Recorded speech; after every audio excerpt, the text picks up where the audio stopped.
The year is 48 C. A 15-year-old girl crosses the threshold of the Palatine Palace. White silk clings to her frame. Myrtle leaves crown her golden hair. The Senate rises. The people roar approval. Emperor Claudius, 50 years old, his left leg dragging slightly, speech caught in his throat, takes her small hand in his. His name is legend. Hers will become something else entirely. Valeria Messalina, remember it. Rome tried to forget. They expect her to save them. The bloodstains from Caligula's assassination are barely scrubbed from the corridors. 4 years of madness, executions for entertainment, incest paraded as policy, a reign so unhinged that his own guards cut him down in a tunnel beneath this very palace. Rome needs stability, virtue, heirs. They dress her as salvation. Within 10 years, she will transform this palace into something the ancient sources can barely describe without trembling. Senators will become her prisoners. Aristocratic daughters will disappear into her chambers and return changed. Silent, broken, bound by secrets they'll carry to their graves. She will stage contests that would shock professional prostitutes. She will orchestrate blackmail on a scale that would make modern intelligence agencies pause. She will marry another man while still empress, in daylight, with witnesses, as if daring Rome itself to stop her. And when they finally do, her statues will be dragged through the streets and shattered. Her name will be chiseled from every inscription. Official records will be rewritten as if she never existed. Damnatio memoriae, damnation of memory. 2,000 years later, you're still here, still listening, because the things Rome tried hardest to erase are the things we can't stop digging up. So what happens when corruption isn't a symptom of power, but the power itself? Rewind to 38 CE. The forum is alive with voices. Merchants hawking silk, senators arguing over grain, children running between columns. Rome looks invincible, but the rot is already there. Tiberius died 2 years ago, paranoid, hated, alone on Capri. Then came Caligula. 4 years of madness, executions as entertainment, a horse appointed to the Senate, senators forced to watch as he violated their wives at dinner. When the Praetorian Guard finally moved, January 24th, 41 CE, 29 stab wounds ended it. His wife dead beside him. Their infant daughter's skull smashed against a wall. Rome exhaled, then panicked. Who comes next? They find him hiding behind a curtain. Claudius, the stammering uncle, the family embarrassment with the limp and the drool, 50 years old, never wanted power, never expected it. The guard proclaims him emperor anyway, not because he's qualified, because he's alive and Rome needs someone wearing the purple before the city tears itself apart. Claudius knows he's a placeholder. He needs legitimacy, fast, an heir, a dynasty. Proof the gods haven't abandoned Rome. So he marries Valeria Messalina, third cousin, 15 years old. Bloodline that traces back to Aeneas himself. Beauty that poets build careers describing. Pale skin, golden hair, features so perfect they look carved. She's been groomed for this. Educated in virtue, taught to lower her eyes, speak softly, embody the chastity that holds civilization together. On paper, she's perfect.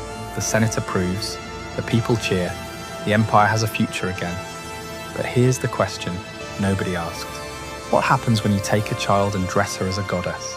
When you place her in a palace where every door opens at her command, where senators bow, where her husband is twice her age and terrified of losing power? When you tell her that her entire value exists in her womb and her purity, that she must be modest, obedient, chaste, a living symbol of virtue? When you hand unlimited power to someone whose only instruction is don't use it, what happens when the gap between what she's forced to be in public and what she desires in private becomes a chasm? Rome is about to find out. If this moment doesn't move you to stay and learn what happens when power meets forbidden desire, you're missing the lesson our ancestors died to teach. Because what comes next isn't just scandal, It's how empires crumble from the bedroom, not the battlefield. Before we go further, if you're drawn to documented records that history classes won't touch, hitting that like and subscribe button helps us uncover more accounts like this. Now, back to the story. The first 2 years are textbook perfect. Messalina gives Claudius a daughter, Claudia Octavia, then a son, Britannicus, named after his father's conquest of Britain. The Senate breathes easier. The empire has heirs. She appears at state functions, draped in modest stola, head covered, eyes downcast. Every gesture choreographed for virtue. The perfect Roman matron. In public, she is everything Rome demands. In private, Rome has always divided its women into 2 categories: the matrona and the meretrix, the wife and the courtesan, the sacred and the profane. One lives in the atrium, raises children, guards family honor.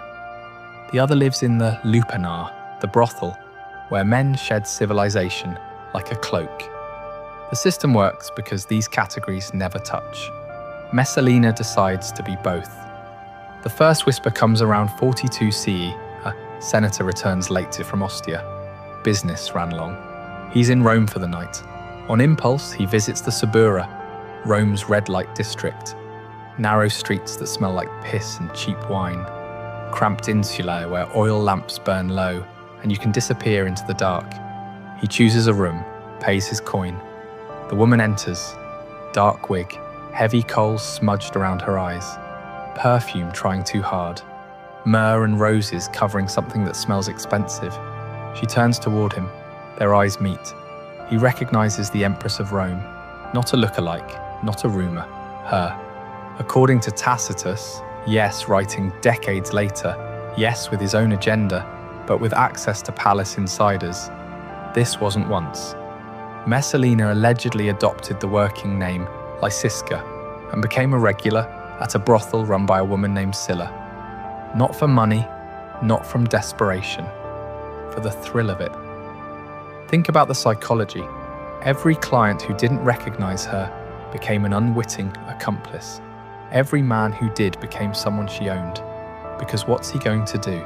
Report the Empress to whom? She's not just breaking rules, she's weaponizing the hypocrisy that built them. Because Roman morality was always performance.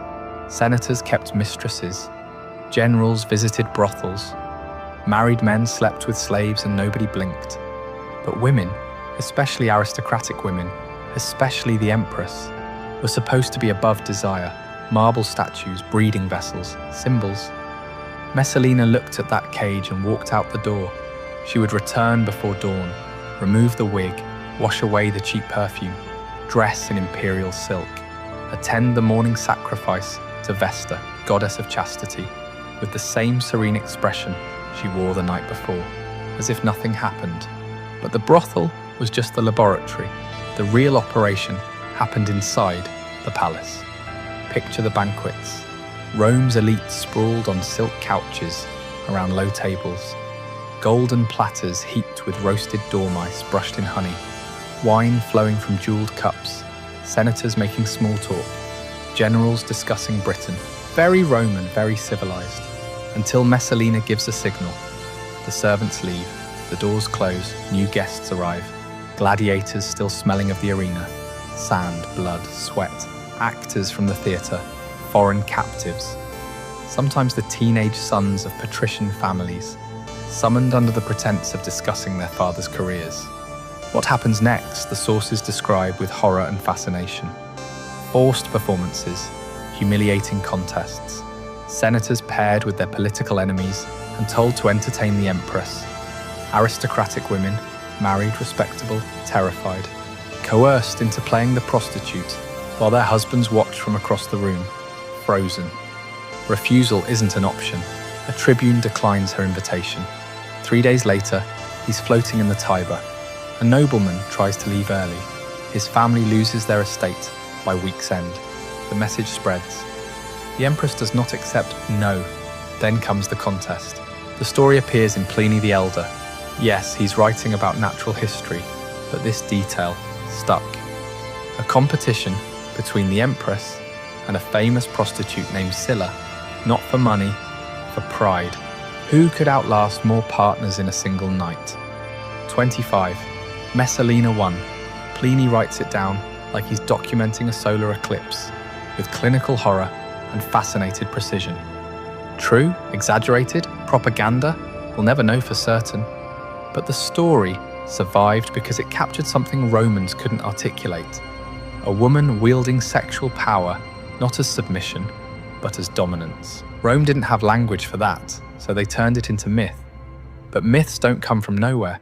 They reflect something that happened, something people witnessed and couldn't forget, even when they tried. The palace becomes a theatre of power, where humiliation is currency, where senators arrive at dawn to beg favours and leave at midnight, having performed acts they'll never speak of again, where aristocratic families send their daughters into the empress's chambers and pray they return unmarried. Most do, some don't. Nobody asks questions, because by now, everyone understands the system. Messalina doesn't just wield power, she collects it, piece by piece, person by person, building a network of complicity so vast that nobody can move against her without destroying themselves. Every participant becomes a prisoner. Every witness becomes an accomplice. She doesn't need the Senate's approval, she has their shame. That's better than loyalty. Loyalty can shift, shame lasts forever. And through it all, Claudius works, building aqueducts, reforming courts, expanding the empire into Britain. The competent emperor everyone underestimated. Does he know? Of course he knows. Rome is gossiping. Senators are whispering. His own freedmen are begging him to act. But what can he do? She's the mother of his heirs. Moving against her means admitting he's been cuckolded before the entire empire. It means civil war. It means proving every critic right, that he was always too weak to control his own house. So he does what powerful men have done throughout history when faced with unbearable truth. He looks away, works harder, pretends the rot isn't spreading, until 48 CE, 10 years after their marriage. The year everything ends, it's autumn. Claudius is in Ostia overseeing Rome's grain supply. Critical work. The city survives on Egyptian wheat, and any disruption means riots. He's doing his job, being the competent administrator Rome needs. Meanwhile, in Rome, Messalina is getting married. Again, to Gaius Silius, consul designate, one of the most powerful senators in Rome, young, handsome, ambitious, everything Claudius isn't. But here's the detail that breaks your brain. She doesn't hide it. This isn't an affair in the shadows. This is a public wedding ceremony, with witnesses, with contracts, with formal vows, while still married to the emperor. The ancient sources describe it with stunned precision. Tacitus writes about the disbelief, the frozen moment when Rome's elite watched the empress take another husband in broad daylight, as if the rules simply didn't apply to her.